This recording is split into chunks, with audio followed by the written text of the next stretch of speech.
적게는 수백 건에서 수천 건까지 이른다고 합니다. 이런 선택을 할 때에 지혜가 반드시 필요할 것인데요. 여러분들은 하루를 선택함에 있어서 잘된 선택을 하시면서 지금 생활을 하고 계십니까? 적어도 오늘 이 자리에 오시고 또 적어도 온라인으로 함께 오늘 수요 예배를 잊지 않으시고 함께 찾아오시고 오늘 예배를 드리시는 여러분들은 정말 최고의 선택을 하신 줄로 믿습니다.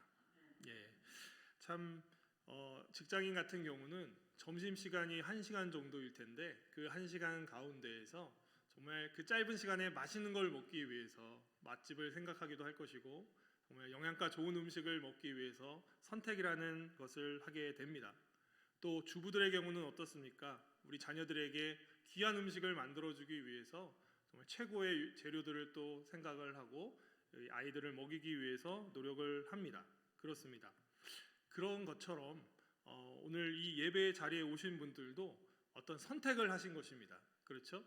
여기가 아닌 지금 벚꽃도 만개하고 지금 바람도 여전히 차지만 우이천이나 또 북서울 꿈의 숲만 가셔도 볼 게 너무 많잖아요. 자연의 어떤 모습들만 보더라도 하나님이 일하심을 볼 수 있기 때문입니다. 하지만 여러분들은 이 양자택일 분명히 하시고 오늘 이 자리에 오신 것이죠. 특별히 오늘 우리가 함께 읽은 이 본문은요, 하루의 생활과는 비교할 수 없는 중요한 내용으로 구성이 되어 있는데요. 이 하나의 내용을 통해서 오늘 우리의 삶의 전반에서 조금은 우리가 어떤 선택을 해야 하는지 분명한 선을 한번 만들어 보고 또 그것들을 그어서 또 나아갈 수 있는 여러분 되기를 축복합니다. 오늘 본문을 보시면요, 어떤 일이 벌어집니까? 귀신을 예수님께서 쫓아내시는 일이 벌어지게 됩니다. 무슨 일입니까? 축기라고도 하는데요, 귀신을 쫓아내는 일, 바로 축기 사역이 일어난 것입니다.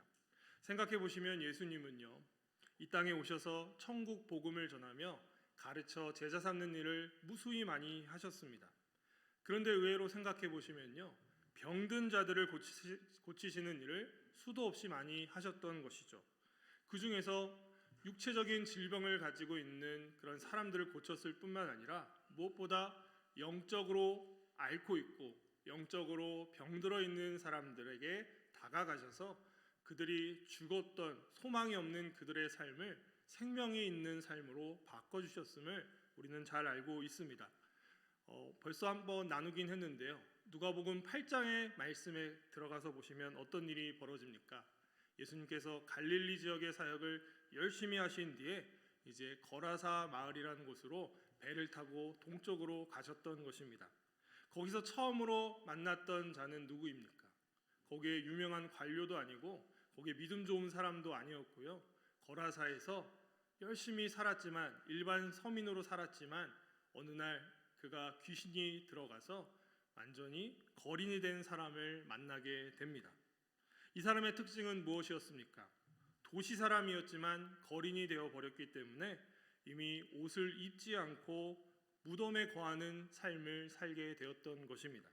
누가 봐도 딱 알 수 있죠. 저 사람은 정상이 아니구나. 귀신이 들린 자구나. 정상적인 삶을 살 수가 없는 것입니다.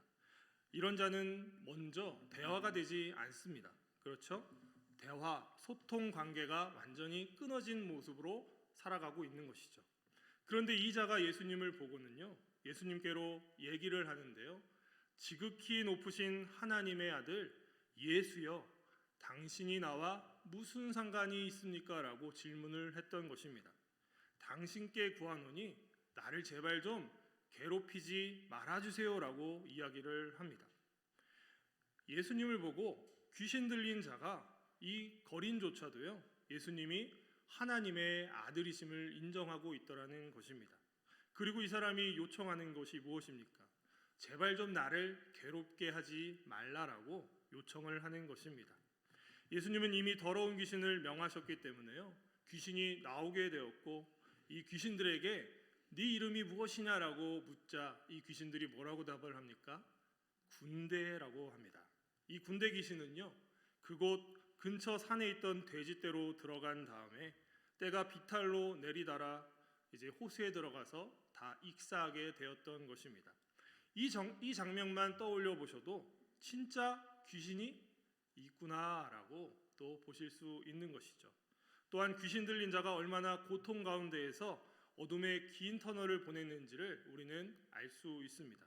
가족과의 일상적인 삶에서 벗어나 전혀 생각지도 못한 완전 삶을 살게 된 것이죠.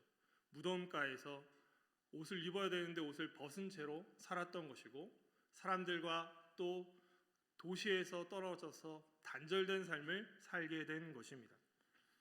동물과 같은 삶을 살게 된 것이나 다름이 없죠. 그런데 어떤 이는 이 귀신이라는 존재가 눈에 보이지 않기 때문에 믿지 않는 자들도 있습니다. 여러분들은 어떠십니까? 귀신의 존재를 인정하십니까? 대부분 다 고개를 끄덕이시는데요. 저도 청년 시절에 어느 날 집에서 낮잠을 잤는데 일어나려고 하니까 몸이 움직이질 않는 거예요. 이거 뭐 어떻게 설명하죠? 눈은 떠가지고 움직여야 되는데 몸은 완전히 붙어 있는 것이. 가위를 눌렸다고 하는데요. 그걸 한번 경험해 보니까 이거 장난이 아니구나. 이렇게도 되는구나 싶은 적이 있었습니다. 여러분들도 그런 가위 눌린 적이 있으셨을지 모르겠습니다. 그런데요, 또 반대로 귀신이 없다라고 생각하는 분도 있을 수 있습니다. 그래서 옛말로 어떤 이야기가 있습니까? 귀신 신하라 까먹는 소리 하지 마라 라고 이렇게 이야기를 합니다. 귀신이라는 존재를 얕보는 거죠. 별거 아닐 뿐만 아니라 귀신이란 이 세상에 없어라고 또 판단하시는 분들도 있습니다. 사랑하는 여러분, 실제 또 우리 중에는 어떤 생각을 가지고 있느냐? 귀신이 있다와 귀신이 없다, 이게 아니라 귀신이 있을 수도 있고 없을 수도 있다, 이 가운데 위치에 있는 분들도 있을지 모르겠습니다. 그렇죠? 그렇다면 이 둘의 가운데가 있을까요? 중립적인 생각이란 있을 수가 없습니다. 둘 중 하나만 선택을 해야 될 것입니다. 왜 그러면요, 이 둘 중 하나를 선택해야 하는 것인데요. 왜냐하면 애매한 거죠. 이것도 아니고 저것도 아니라면 도대체 판단을 할 수가 없는 거잖아요. 그렇습니다. 그래서 만약에 우리의 생각 중에서 이것도 아니고 저것도 아닌 둘 다 있을지도 모르고 그렇다라고 하는 생각이 있다면 이것 또한 사탄이 주는 생각일 수 있을 수 있습니다. 사탄이 있다는 생각, 악한 영이 존재한다는 것을 믿게 하는 생각, 여러분 지나치게 우리를 두렵게 떨게 만들기도 할 수도 있고요, 반대로 전혀 없다라고 생각하게도 만들 수도 있는 것입니다. 그러니까 그렇게 되면 어떻게 됩니까? 하나님을 의지할 이유도 없게 될지 모르겠습니다. 그냥 내 힘으로 귀신은 없으니까 내 마음대로 그냥 살아가면 되겠지라는 그런 생각을 쉽게 가져갈 수도 있을 것입니다. 여러분, 둘 다 맞다라고 귀신이 있을 수도 있고 없을 수도 있다라고 한다면요, 이상한 소지가 될 수가 있습니다. 사탄과 관련돼서 우리가 바라봐야 하는 시각은요, 사탄을 두려워하지 않으면서도 이 사탄의 존재라는 것을 잊어버려서는 안 되는 것입니다. 그래야지만 우리는 경각심을 가지고 성령님의 도우심에 의지해서 이 세상을 살아갈 때에 사탄에 의해서 흔들리는 인생이 아니라 견고한 반석 되시는 예수님께 의지해서 예수님을 믿는 그 믿음으로 삶을 살아갈 수 있게 되는 것입니다. 결론적으로요, 귀신의 존재는 있거나 없는 것이 아니라 귀신이란 존재는 있는 것입니다. 여러분, 이 사탄의 존재, 귀신이 지금도 시퍼렇게 살아 있다는 것을 우리는 경각심을 가지고 또 바라봐야 될 것입니다. 그럼 오늘 이제 본문 14절의 말씀을 우리 함께 읽어보길 원하는데요, 우리 14절의 말씀 한번 읽도록 하겠습니다. 시작. 예수께서 한 말 못하게 하는 귀신을 쫓아내시니 귀신이 나가매 말 못하는 사람이 말하는지라 무리들이 놀랍게 여겼으나. 어떻습니까? 오늘 본문에도 보니까 귀신이 나오죠. 근데 이 귀신의 특징은 무엇입니까? 말을 못하게 하는 귀신이라고 이야기를 하고 있습니다. 여러분, 이 귀신도 영으로서 존재를 하고 있다고 봐야 됩니다. 그러니까 이 귀신의 특징을 우리는 어느 정도 알 필요가 있는 것이죠. 여러분, 사탄은 누구입니까? 이 사탄은 절대적으로 하나님이 만드신 세상의 질서를 파괴하는 자가 사탄입니다. 창조 때에 보시면 하와에게도 접근해서 하나님이 말씀하신 부분을 살짝 비틀어 가지고 여자가 넘어가게 만들었던 것입니다. 그러니까 하나님의 질서를 태초부터 철저하게 파괴하는 자가 사탄인 것이죠. 이 사탄이 일하는 방식을 떠올려 보시면요, 일상적이고 자연스러운 관계를 완전히 망가뜨리게 합니다. 어떤 관계가 사탄이 개입하면 부부관계조차도 문제가 일어나게 되어 있습니다. 별거 아닌 것으로도 언성이 높아지기도 하고요, 폭력적으로 변하게 되지 않습니까? 남녀의 관계도 마찬가지 아닐까요?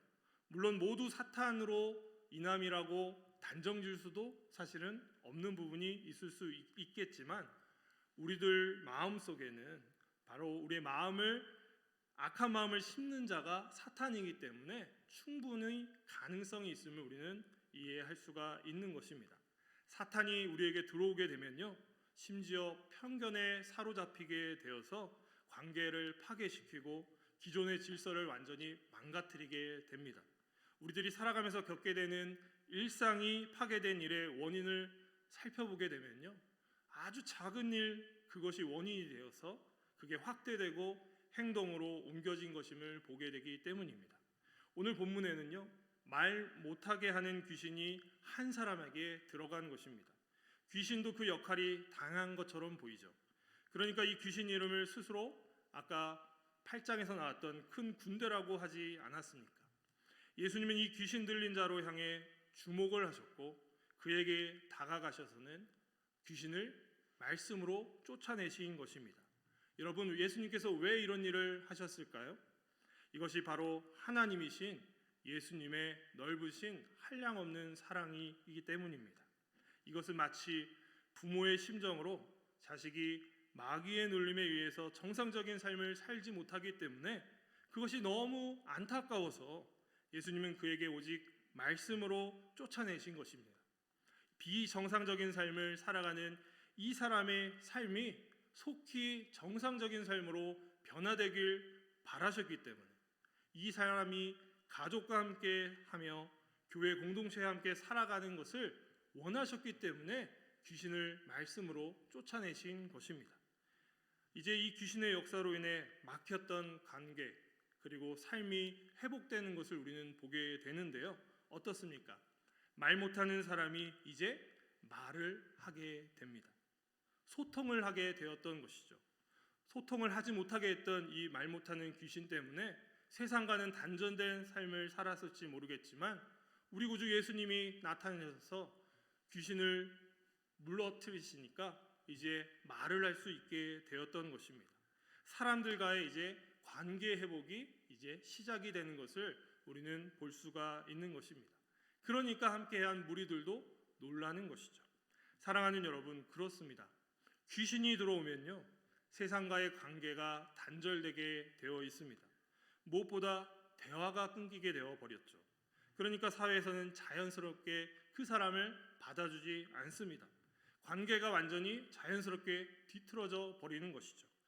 예수님께서 병 고치는 능력이 이제 이 사람에게 임하여서는 대화하기 시작이 되었고 다시금 이 사람에게는요, 생명이 살아나는 역사가 일어난 것입니다. 그런데 여러분, 문제가 생깁니다. 무엇인가요? 바로 사람들이 이 예수님이 행하신 일에 대해서 의심을 품더라는 것입니다. 이들은 누구인가요? 예수님 주변에 있는 유대인들입니다. 바로 바리새인들, 서기관들이겠죠.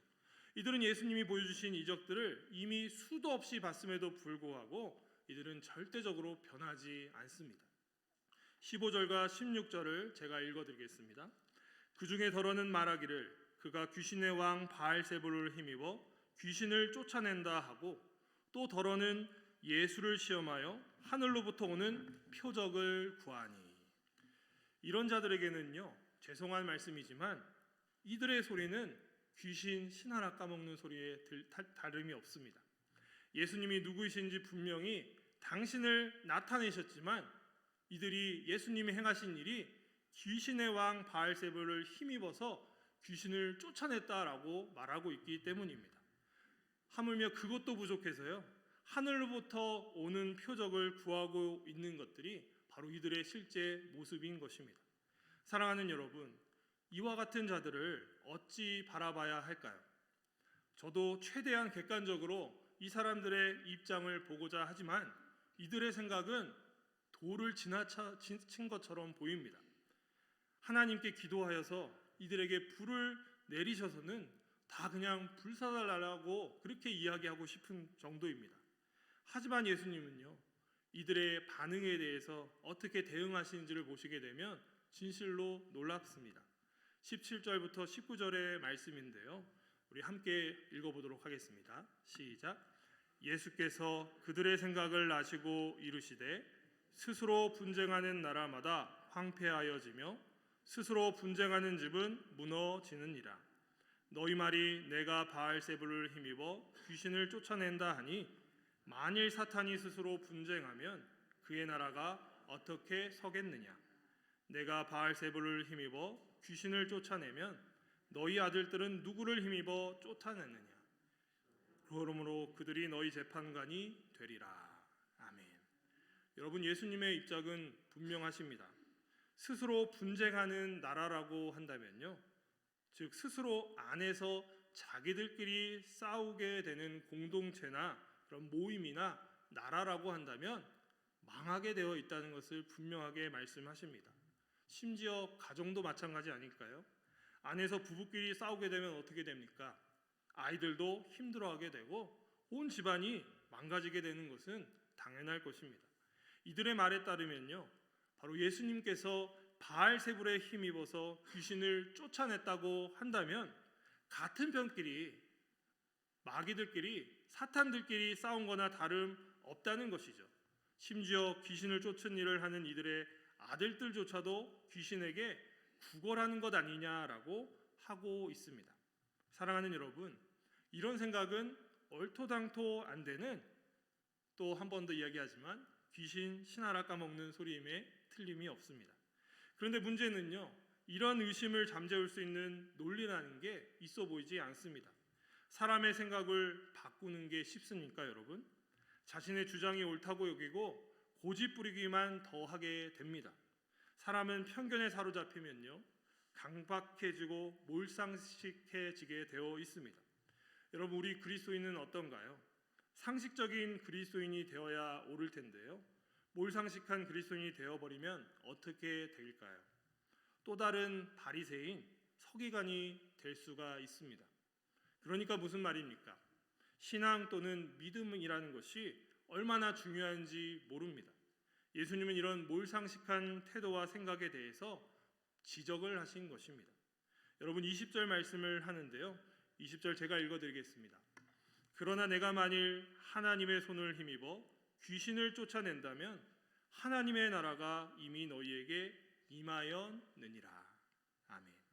예수님은 이들에게 분명하게 말씀을 하십니다. 예수님이 하나님의 손에 힘입어서 귀신을 쫓아냈다는 말씀이죠. 어둠 가운데 죽은 영혼을 살린 생명의 역사가 벌어진 이 장면을 다 함께 목도한 것입니다. 그러니까 예수님과 이들 가운데에 하나님 나라가 임한 게 아니고 무엇이겠습니까? 귀신이 떠나간 그 역사로 하나님의 나라가 임하였다는 것을 예수님은 우리에게 분명하게 알려주신 것입니다. 사랑하는 여러분, 우리는 예수님의 생명 사역에 함께 참여한 자들입니다. 예수님이 죄와 사망에서 사탄에 눌려 죽은 우리를 살리시기 위해 이 땅에 오셨습니다. 이제 곧 고난주간이 다음 주부터 시작이 되는데요, 예수님이 십자가상에서 흘리신 눈물과 십자가상에서 하신 말씀을 통해서 다시금 나를 구원하신 하나님의 손이 지금도 함께 하심을 경험하기를 소망합니다. 하나님이신 예수님의 그 크신 사랑이 귀신 들려 말 못하는 자에게 생명을 허락해 주신 것처럼 바로 우리에게도 마찬가지로 임하셨다는 그 사실에 기뻐하며 감사하는 여러분 되기를 원합니다. 하나님의 나라가 우리에게 이미 임했다는 사실을 기억하며 몰상식한 생각은 이제 떨쳐버리고 상식적으로 예수님의 그 생명사역에 함께 참여하는 여러분 되시기를 축복합니다. 자, 이제 21절과 22절인데요, 우리 같이 한 번 더 읽겠습니다. 시작. 강한 자가 무장을 하고 자기 집을 지킬 때에는 그 소유가 안전하되 더 강한 자가 와서 그를 굴복시킬 때에는 그가 믿던 무장을 빼앗고 그의 재물을 나누느니라. 아멘. 오늘 말씀에 예수님은요, 비유로 말씀을 해 주시는데요. 이 세상은 진실로 전쟁통에 있다고 봐도 틀린 말이 아닙니다. 오늘날도 지금 지구 반대편에서 무슨 일이 벌어지고 있습니까? 전쟁 중에 있습니다. 누가 강한 자인가요? 러시아입니까? 아니면 우크라이나입니까? 끝까지 가봐야 될 것입니다. 강한 자가 자기 집을 지킬 때는 안전해지겠지만 더 강한 자가 와서 무너뜨리면요, 모든 것을 잃게 되어 있습니다. 어느 나라도 지금은 안전하다라고 할지 모르겠지만 더 강한 자가 힘을 발휘하게 되면 자신의 있는 소유마저 다 나눠야 될 때가 올 것입니다. 이게 약육강식의 세계의 틀 아닌가요? 눈에 보이는 세상도 그러한데요, 여러분. 영적인 세상은 어떠하겠습니까? 사탄, 이 귀신의 세력은 분명 존재합니다. 우리는 이제 부인할 수 없는 것입니다. 오늘 말씀에도 분명히 사탄, 마귀가 나와 있지 않습니까? 예수님께서도 분명하게 말씀을 하고 계시기 때문에 그렇다면 이 전쟁 중인 세상 가운데에서 우리가 붙잡아야 할 것은 무엇일까요? 터무니없이 우리를 어둠 속으로 몰아내고 상식이 아닌 몰상식으로 세상과 단절된 채 살아가게 만드는 이 어둠의 세력에 손을 드느냐, 아니면 더 강한 자가 되시는 만군의 왕 되시는 우리 구주 예수님을 붙잡아야 되느냐? 여러분, 양자택일을 반드시 해야 되는 것 아니겠습니까? 둘 다 가능하다라고 보면은 안 되는 것이죠. 중립국은 없는 것입니다. 여러분, 이제 우리는 결정해야 하는 것 아니겠습니까? 23절에 예수님께서 반드시 결정할 것을 우리에게 말씀하시는데요. 제가 읽어드리겠습니다. 나와 함께하지 아니하는 자는 나를 반대하는 자요, 나와 함께 모으지 아니하는 자는 해치는 자니라. 예수님 편에 서지 않고 사는 자는요, 예수님을 반대하는 자라고 말하고 있습니다. 예수님과 함께 한편이 되지 않으면요, 예수님을 해치는 자가 될 것이라고 말씀하고 계십니다. 빛과 어둠, 생명과 죽음의 선택에서 우리는 어느 위치에 이제 서야 되는지를 우리 스스로 이제 판단해야 될 때가 왔습니다. 이것은 너무나도 중요한 것 아니겠습니까? 사랑하는 여러분, C.S. 루이스라는 작가이자 또 교수 변증자가 있는데요. 이분은 스크루테이프의 편지라는 책 서문에 이렇게 썼습니다. 악마에 대한 두 가지 오류를 우리 사람들이 가지고 있는데요. 하나는 존재 자체를 믿지 않는 것에 있다라고 이야기를 하고, 또 두 번째는 불건전한 관심을 지나치게 많이 갖는다는 데 있다는 것입니다. 귀신이 무엇이고 귀신이 역할이 무엇인지 그것을 너무 관심 있게 가져가는 사람이 있는 반면에 아예 무관심하게 귀신의 존재를 부인하는 자들로 또 구성이 있다는 것이죠. 하지만 우리 그리스도인들은 어떻게 봐야 되겠습니까? 귀신이 존재가 있다는 것이죠. 이 귀신 때문에 무서워하고 두려워할 것이 아니라 우리가 귀신보다 더 강한 하나님이 계심으로 이 귀신을 두려워할 것이 아니라 이 존재를 걱정하면서 두려워하면서도 또 하나님을 붙잡아야 된다는 것을 분명히 우리에게 알려주고 있는 것입니다. 사랑하는 여러분, 양자택일입니다. 우리에게 중립국가적인 선택은 있을 수 없습니다. 선택을 반드시 해야 되는 것이죠. 그냥 눈치 보다가 최종적으로 결정하겠다는 생각조차도 우리는 해서는 안 될 것입니다. 그렇다고 이제 여러분 스스로 하나님이신 예수님 입장에 손을 들었다라고 한다면 그것도 감사할지 모르겠지만요, 그것 또한 여러분들의 힘으로 능력으로 그 위치에 있다고 한다면 자기 중심적인 그런 신앙일 확률이 높습니다. 또 다른 바리새인 또는 또 서기관이 될 확률이 높다는 말입니다. 그러니까 우리 어떻게 해야 되겠습니까? 예수님 입장에 설 수도 없는 자가 나인데 바로 예수님의 긍휼로, 주님의 사랑으로 여기까지 인도하셨음을 고백할 것이 필요할 것이고요. 죄와 사망의 영역에서 살았던 나 같은 죄인이고 또 몰상식했던 그런 자를 인도하신 분이 주님이심을 인정하기를 원합니다. 사탄이 지금도 굶주린 사자처럼 우리를 예의주시하고 있습니다. 어떻게든 넘어지게 하려고 하고 있고요. 예수님과 반대편에 서게 하려고 하고 있고요. 우리가 드리는 예배와 찬양과 기도를 못하게 하기 위해서 온갖 술수를 쓰고 있다는 것을 우리는 기억해야 합니다. 우리도 이 사탄의 공격 대상자가 될 수 있음을 주의하면서 양자택일 오직 주님 편에 온전히 세워져서 예수님 안에서 참된 은혜로 빛과 소망의 영역에서 구별된 인생이 되겠습니다라는 고백함이 여러분들의 귀한 인생에서 그 선택이 있어지시기를 구주 예수님의 이름으로 축원합니다. 아멘. 우리 같이